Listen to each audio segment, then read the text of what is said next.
the stitching process. If we're doing it by hand, I'm using one of our Hugs and Kisses applique needles and some wonderful Deco Bob thread.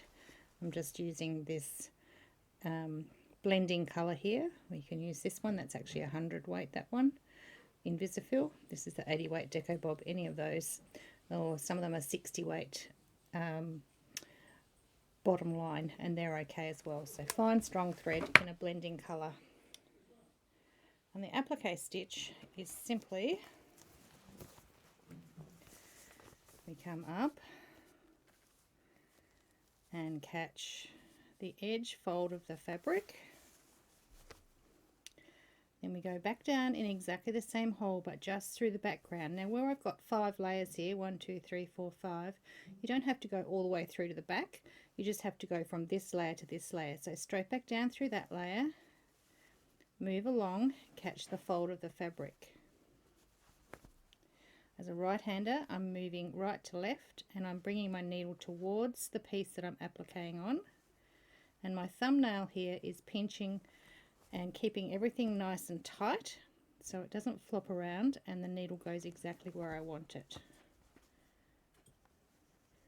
So straight back down, slide along, catch the fold. As you pull it through, give it a little tug, and the little bit of thread that's on the front will sink into the weave of that top piece of fabric and you will not see the stitch.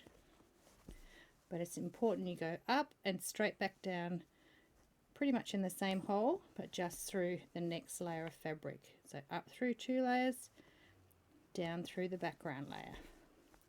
By background I mean just the layer underneath the one that you're appliquing onto.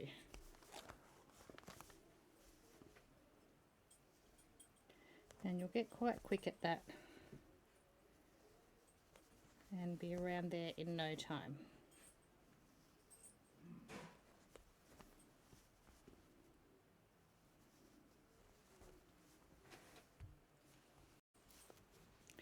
The only other thing to show you when stitching is these tails and points on your leaves. So we're appliquing as before until we get to our tip. In this case I'm right on the background fabric, so I'm going through until I hit my finger on the back.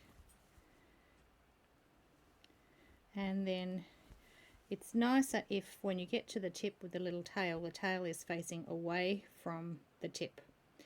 If it's not, you can either flip it the other way or you can tuck it under here before you get to the tip, but ideally if it's facing the other way, that's good. Now I've put my last stitch right into that point. I'm going to turn it around. There's lots of turning. And then you're going to do another stitch, so straight back down and come back up into that point. So you're going to do a second stitch in the point and give it a little tug so it's locked down and it's out nice and sharp as best you can. Then you take the needle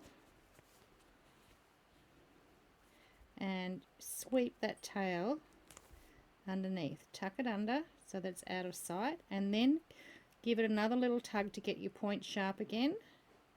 And then you start stitching from the point, so back down at the point again through the background fabric and down the new side, and the tail will be hiding underneath. And then you head back down the other side.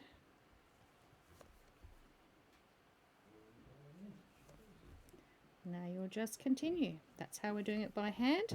You're doing it by machine. I'll show you in another video.